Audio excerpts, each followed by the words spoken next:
ओम नमो।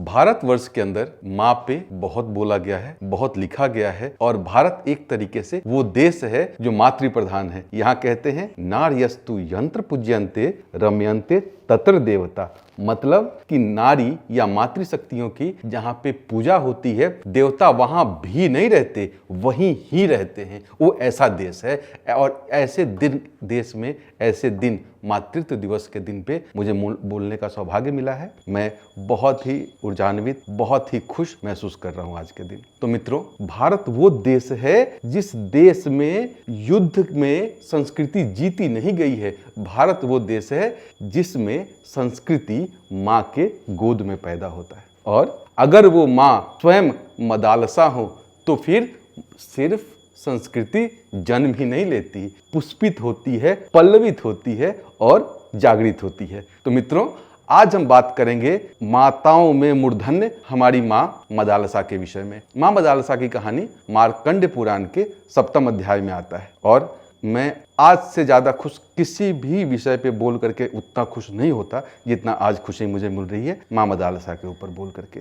मित्रों, मदालसा माँ की कहानी आगे बताने से पहले माँ की भूमिका को थोड़ा और स्पष्ट करना चाहूंगा कि भारत भूमि में आखिर माँ की भूमिका इतनी सर्वश्रेष्ठ क्यों है। किसी भी और कल्चर में माँ की भूमिका इतनी बड़ी, इतनी वृहद नहीं है जितनी कि भारत देश के अंदर। क्या कारण? क्योंकि भारत की संस्कृति ऐसी संस्कृति है जो प्रकृति के साथ बड़ी हुई है। प्रकृति के साथ मतलब आप जितने हमारे वेद हैं, जितने हमारे उपनिषद हैं, जितने अन्य ग्रंथ हैं, वो सब के सब प्रकृति के साथ बड़े हुए हैं। हम वो संस्कृति हैं जो सबसे सभ्य और सबसे पुराने हैं। कारण क्योंकि प्रकृति जिस तरीके से ऊपर उठी हम उनके साथ ही बड़े हुए हैं। प्रकृति में आगे बढ़ने के लिए मूल तत्व क्या है? चेतना के बाद मूल तत्व है नरिशमेंट, यानी कि पोषण। पोषण देने का काम करता कौन है? माँ। इसका मतलब हमारी चैतन्यता का आधार क्या है? हमारी माँ। तो ऐसे भूमि पे, ऐसे संस्कृति पे जो माँ के उपयोगिता को, माँ के कर्तव्य निष्ठा को जो सबसे ज्यादा पहचानता है, उस भूमि पर जन्म लेकर के भी हम और गौरवान्वित महसूस करते हैं। तो आइए माँ मदालसा के कहानी को आगे बढ़ाते हैं और मातृत्व दिवस के दिन को और स्निग्ध और उत्तम बनाते हैं। तो शशांक, कथा शुरू करते हैं माँ मदालसा की। तो कथा ऐसी आती है, माँ मदालसा का जन्म गंधर्व लोक में हुआ। वो एक गंधर्व कन्या थी। उसको राक्षस हर के लेके जा रहा था जिसका नाम था पाताल लोक। पाताल लोक जो है उसको लेके वहां से हर के जब भगा तो महाराज ऋषध्वज के राज्य में आ गया। महाराज ऋषध्वज ने जब देखा इस सुंदर गंधर्व कन्या को एक राक्षस द्वारा प्रताड़ित और उनके द्वारा उसको अन्यान्य तरीके से उनको कठिनाई देते हुए देखा तो राजा का मन द्रवित हुआ। राजा पाताल लोक से युद्ध करा उन्होंने और युद्ध करने के पश्चात उसको जीता। उस कन्या को, जिनका नाम मदालसा था, उससे उन्होंने विवाह किया। उस विवाह के बाद माँ मदालसा के 4 पुत्र हुए। उन चारों पुत्रों का नाम था कुंभ, विक्रांत, सुबाहु और अलर्क। ये 4 पुत्रों का नाम ये सिर्फ पुत्र नहीं थे।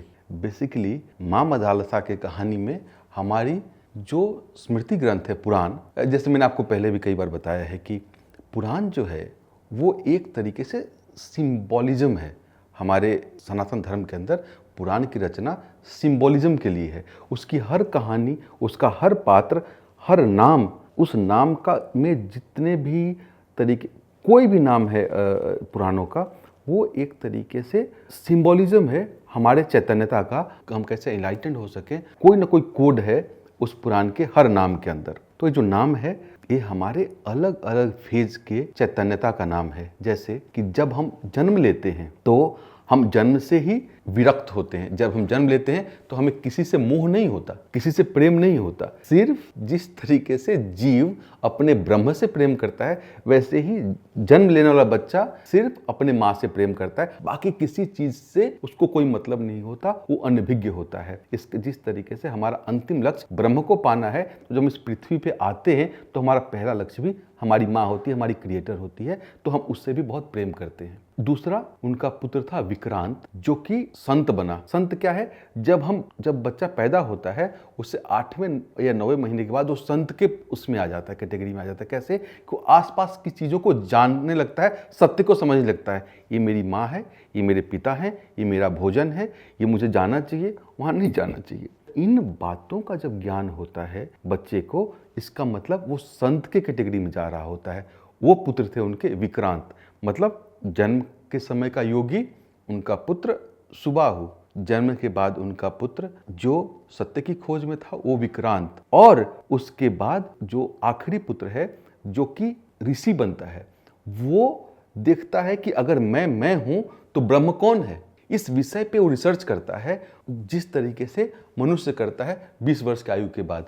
यार अभी तक पढ़े लिखे सब कुछ ठीक था, लेकिन अब मैं समाज में जा रहा हूं तो अब मेरी बात का वजन है, मेरे काम का वजन है। अब मैं जब जो कहूंगा वो समाज में उस बात का महत्व है, तो मैं क्या कहूं क्या ना कहूं, मैं कहने वाला हूं, सुनने वाला कोई और है।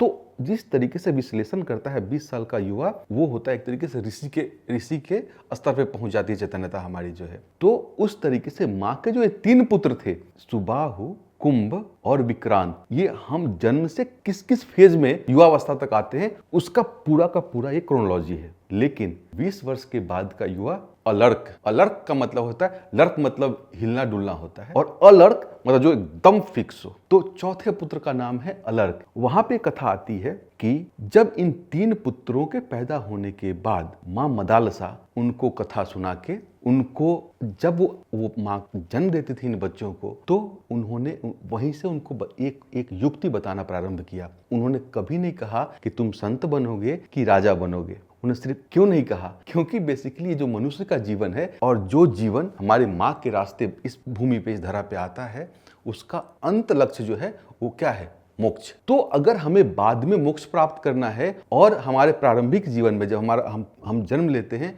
उसके बाद अगर हमें विषयों से बांधने की शिक्षा देने लगा जाए तो फिर क्या होगा।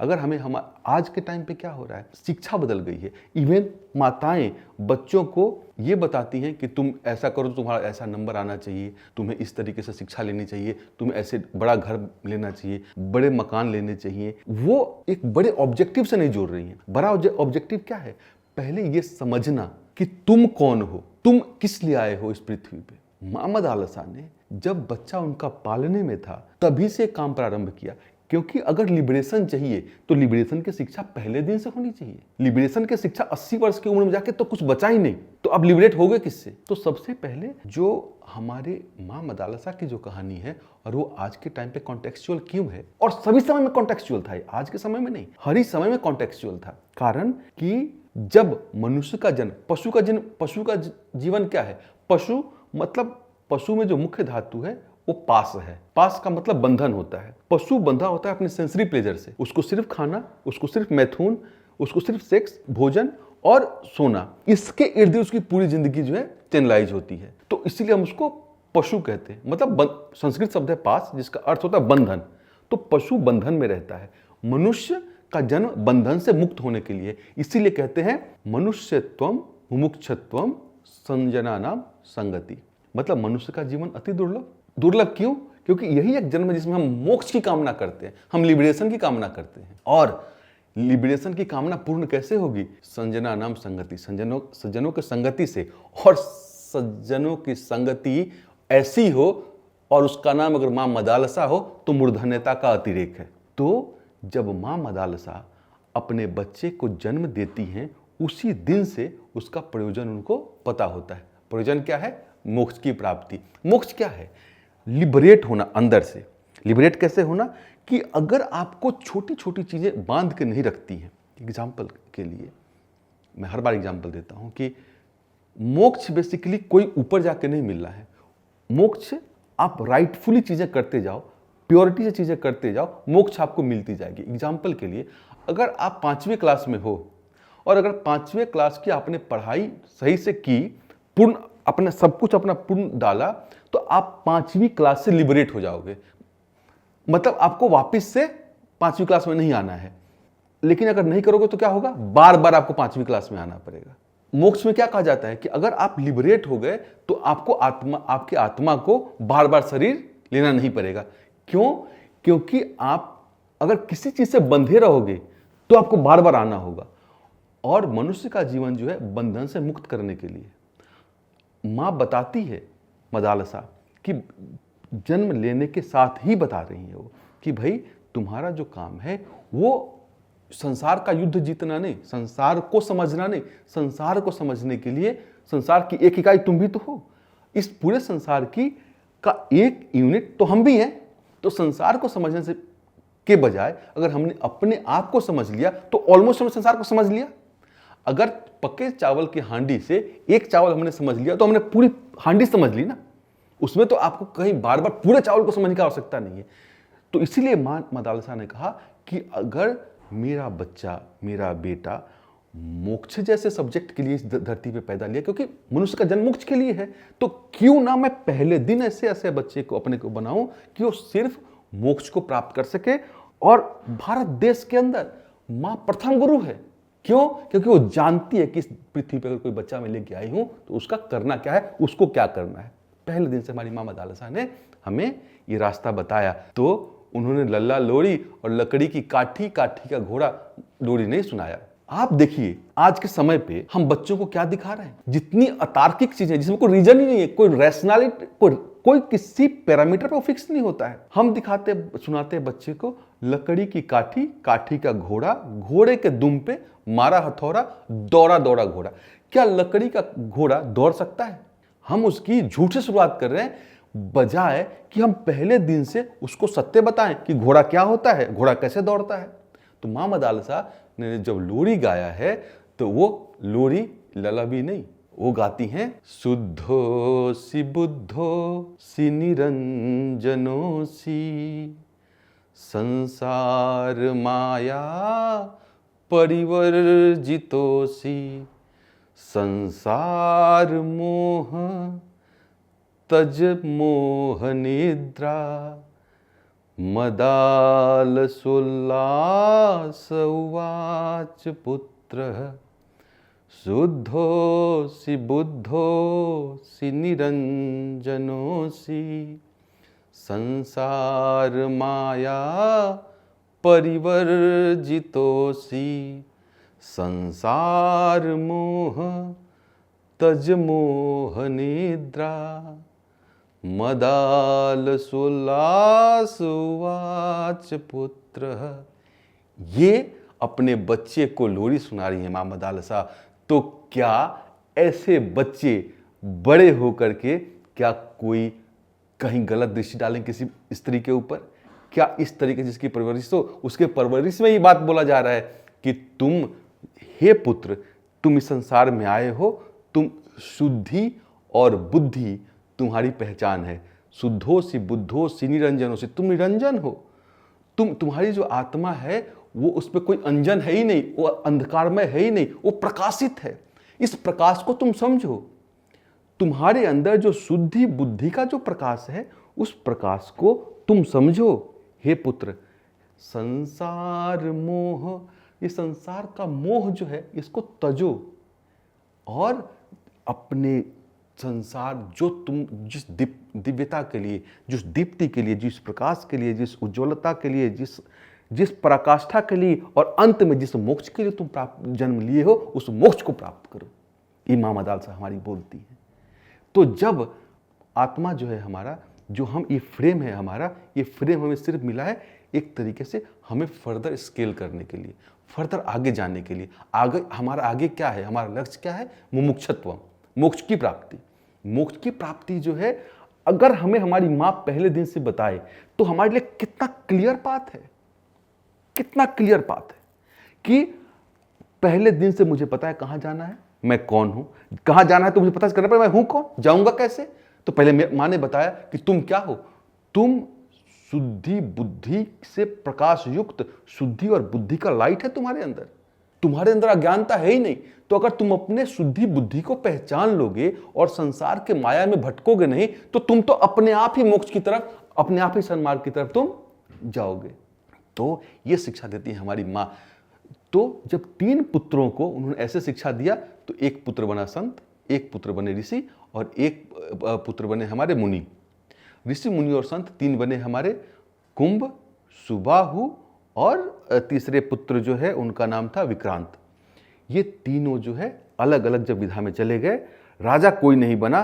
तो जो हमारे ऋतध्वज राजा थे, उन्होंने कहा कि भाई, मदालसा से उन्होंने बात की कि भाई आप बताओ, आप अगर सभी पुत्रों को इस तरीके से ऋषि मुनि संत इत्यादि बनाओगे तो इस राज्य का भार संभालेगा कौन, कैसे होगा, कैसे चलेगा आगे। फिर उन्होंने अपना चौथा पुत्र जना जिसका नाम अलर्क रखा गया। अलर्क मतलब जैसे मैंने आपको बताया कि जो दृढ़ हो, दृढ़ता के लिए एक चीज पक्का चाहिए होता है, वो है सत्य। जो सत्य होगा वो दृढ़ होगा। कभी भी लर्क जब होगा, जब हिलेगा डुलेगा, इसका मतलब कि उसमें ताकत नहीं है। ताकत किसमें नहीं होती, जो असत्य है। सत्य अपने आप में संपूर्ण है और उसमें पूरी ताकत है, तो अब इसका मतलब कि वो अलर्क है। तो चौथा पुत्र सत्य के रूप में मां मदालसा ने हमारी जना, और उस पुत्र को उन्होंने शिक्षा दी। अगेन शिक्षा उन्होंने यही दिया कि तुम शुद्धोसी बुद्धोसी, वही शिक्षा दी उन्होंने, लेकिन उसके साथ में बताया कि तुम अगर एक सत्य आत्मा हो, सत्य आत्मा जो कि बाकी सभी आत्माओं को सत्य माने, और सत्य मानेगा तभी न्याय करेगा।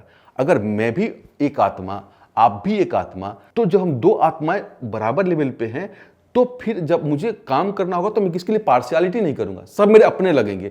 ये आत्मा मेरा नहीं, ये आत्मा मेरा है। जब सब आत्मा एक है तो डिस्ट्रीब्यूशन खत्म हो जाता है। तो मां मदालसा ने अलर्क को शिक्षा दी डिस्ट्रीब्यूटरी जस्टिस की शिक्षा दी। उन्होंने कहा कि नहीं, तुम क्योंकि सभी आत्मा एक जैसे हैं तो डिस्ट्रीब्यूशन बराबर होना चाहिए, और बराबरी में अगर कोई ऊपर नीचे होता है तो उसको दंड मिलना चाहिए। दंड का प्रावधान मां मदालसा ने जो मदालसा प्रबोधिनी के अंदर बताया है, वो बताया है कि दंड का प्रावधान सिर्फ व्यवस्था को बराबर करने के लिए है। व्यवस्था क्या, सब एक जैसे हैं, सब एक हैं, सभी आत्माएं एक है, सभी के कार्य एक हैं, और सृष्टि पे सबका बराबर हक है।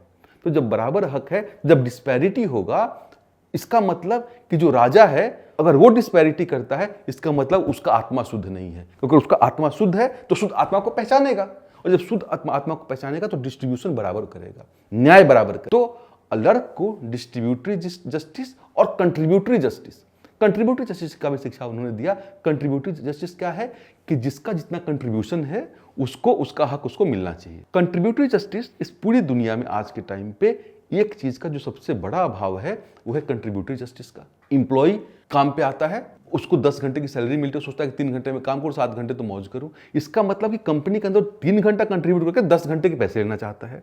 एम्प्लॉयर जो है वो 10 घंटे काम करा के आदमी को 4 घंटे के पैसे देना चाहता है। हर जगह दुकानदार जो है सामान, ओरिजिनल सामान बेचता है बोल करके उसका पैसा लेता है, और वो उसके बराबर में कुछ और सामान दे देता है। इस तरीके से कंट्रीब्यूटरी जस्टिस जिस स्थिति में आज के डेट में, और डिस्ट्रीब्यूटरी जस्टिस जिस स्टेज पे आज के टाइम पे, डिस्ट्रीब्यूशन का पूरा नेटवर्क खत्म हो गया, क्योंकि लोग हर चीज कंजम्पशन हो गया है। मैं कंज्यूम कर लूं, मैं, इसका मतलब अगर मैं हूं और दूसरा है तो इसका मतलब मैं आत्मा नहीं हूं या सामने वाला आत्मा नहीं है।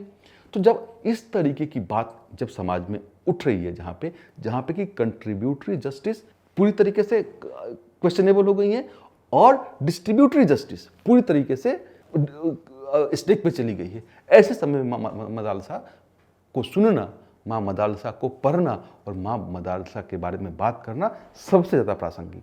राजा ऋतध्वज के बाद राज्य पे बैठे, और वो वहां से जो है उन्होंने अनंत काल तक राज्य किया, और मरने के बाद मोक्ष को प्राप्त हुए। तो आज मैं सभी माताओं को कहना चाहता हूं, इस मातृ दिवस के ऊपर सभी बच्चों को कहना चाहता हूं कि मां मदालसा को अवश्य पढ़ें, और प्लीज अपने बच्चे को ये ना कहें कि कितना मार्क्स लाया, सिर्फ ये बताएं कि उसका उद्देश्य क्या है, इस पृथ्वी पे आने का उसका उद्देश्य क्या है। उसको बताएं कि कंट्रीब्यूटरी जस्टिस क्या है, डिस्ट्रीब्यूटरी जस्टिस क्या है। अगर बच्चा आपके पहले दिन से पढ़ने लग जाएगा, पहले दिन से समझने लग जाएगा, तो इस देश को, इस धरा को स्वर्ग बनने से कोई नहीं रोक सकता।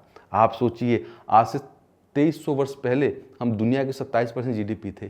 क्यों? क्योंकि मां मदालसा प्रासंगिक थी। उसी पहले दिन से बच्चे को पता होता था कि मुझे एक देश का एक सभ्य नागरिक बनना है। सबसे पहले नागरिक शिक्षा पे हमारे यहाँ जोर दिया जाता था। हमारे यहाँ हमेशा नागरिक विकास पे जोर दिया जाता था, नगर विकास हमारे लिए कोई बड़ी बात नहीं थी। अगर आप देखिए पाश्चात्य देशों में क्या है, वेस्टर्न कंट्रीज में क्या है, वहां पे घर महल बहुत बन गए हैं, लेकिन लोग उस घर में पति पत्नी अलग अलग रहते हैं, बच्चे अलग रहते हैं, शादियां टूटती हैं, परिवार बिखरा हुआ है, उस घर का करेंगे क्या। लेकिन हे माताओं, आपसे मेरा करबद्ध प्रार्थना है कि अपने बच्चे को शुरू के दिन से ही ये बताएं कि समाज में किस तरीके से वो कंट्रीब्यूशन दे सकते हैं, power of distribution, power of wealth, power of creation, किस तरीके से एक जस्टिफाइड मैनर में, एक जस्टिफाइड तरीके से वो समझ सके, ताकि जब वो बड़ा हो तो उसी तरीके से अपना जीवन जी सके। इससे बड़ा शिक्षा आज मातृ दिवस के ऊपर मैं इससे बड़ी और बात नहीं कह सकता। आपसे फिर निवेदन है कि माँ मदालसा को अवश्य पढ़ें, उनके जीवन की अच्छाइयाँ सच्चाइयाँ अपने जीवन में लाएं। और सबसे बड़ी बात कि शुद्धोसी बुद्धोसी जर्मन लोग गा रहे हैं, आप अपने बच्चे को इतनी सुंदर लोरियां सुनाइए, यहाँ से कुछ देखिए, यहाँ से कुछ सुनिए, खुद गाइए, नहीं हो तो रिकॉर्डिंग सुनाइए, लेकिन बच्चे को कोई भी ऐसी चीज जो चूहे बिल्ली का दौर है, जो चीज जो रैशनल नहीं है, वो दिखा करके उसका जो बचपन है, जहाँ 3 वर्ष का बच्चा है या 5 वर्ष तक के बच्चे का गोल्डन पीरियड बोलते हैं, अगर इस गोल्डन पीरियड में वो लकड़ी की काठी सीखेगा, काठ का घोड़ा सीखेगा, या ये सीखेगा कि सब जो ये जादुई दुनिया है, जहाँ झाड़ू पे बैठ के कोई उड़ रहा है, कहीं कहीं उड़ रहा है, कहीं कुछ हो रहा है, इस तरीके की चीज़ें आप दिखा कर बच्चे को बड़ा करेंगे, बच्चे को क्या बनाएंगे आप। लेकिन अगर आप राम की कहानी, कृष्ण की कहानी, अलर्क, सुबाहु, कुंभ और विक्रांत की कहानी सुना के बड़ी करेंगे, तो सोचिए आप क्या बच्चा बनाएंगी, और वो अपने देश को, अपने परिवार को, अपने दुनिया को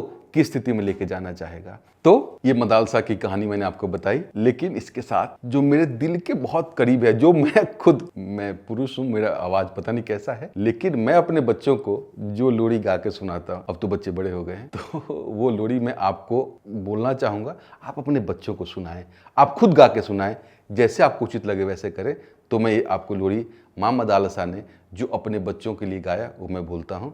शुद्धोसी बुद्धोसी निरंजनोसी संसार माया परिवर्जितोसी। तो इसी शब्दों के साथ मैं आप सबको मातृत्व दिवस की खूब सारी शुभेच्छा। ओम नमः।